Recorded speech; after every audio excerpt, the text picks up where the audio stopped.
السلام عليكم. dhowr waxaa idinku celceliyaa ruulal samaysta ciyaalka guriga waxaa u samaysiin wax la raaco ruul la raaco ama sharci la raaco baashaan rabo inaan ila sheer gareen oo jadwalka oo carruurtayda marka waxaa soo noqnoqota sharciga waa la sameeyaa laakiin lama faalo gareeyo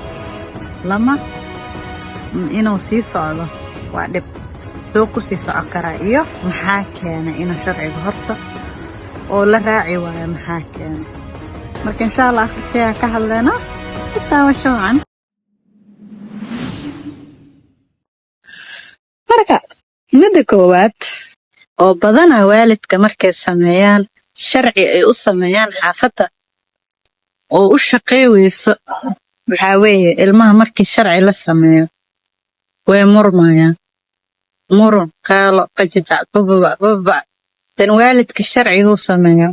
inuu iska daayo taas ku qasbayso marka se taas kuugu dhicin maxaa fiican in la sameeyo in aad sharciga la imaado waxaa ka fiican in caruurta haday waaweyn dad waaweyn ha hadlaa ay yihiin inay ka qayb qaataan xataa haday jiraan da'dooda xataa haday yar yihiin ha ka qayb qaataan asalan ay hadal ay gaareen taas markuu ku guuleysanaysaa in sheeko sharcigaada ku shaqeeyo midda labaad waxa weeye sharciga sameynaysaa ilmihi waa la tashanaysaa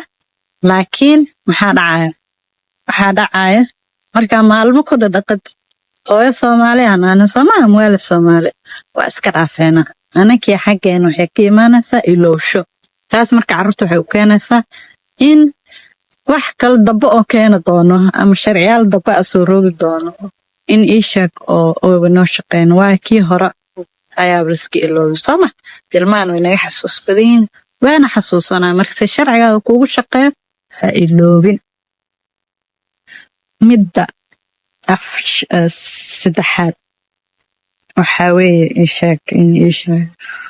oo maadaama markii oo sharci cusub aad dejiso oo muranka la badina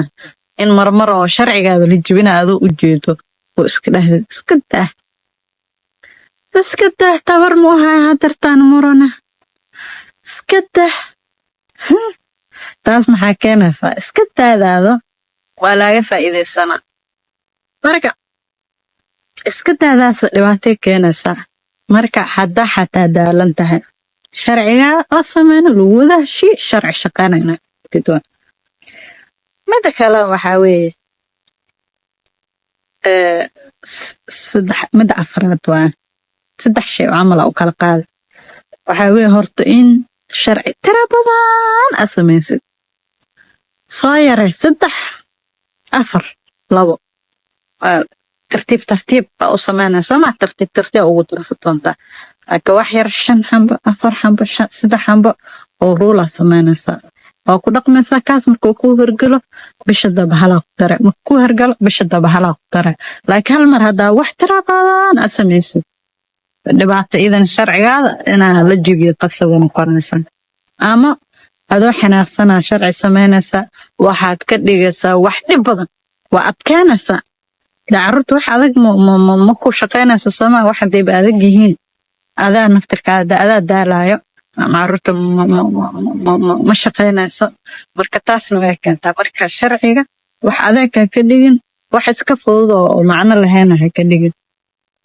wax dhir ka batana ka dhigin adoo xanaaqsan sharci sameyn insha Allah inta soo koobe hadii idin anfacdo maxaa la jiro oo moor aragtin inaan ka soo hadlo waa ku dareena insha Allah question hoos ka soo jawaab insha Allah. Assalamu alaykum.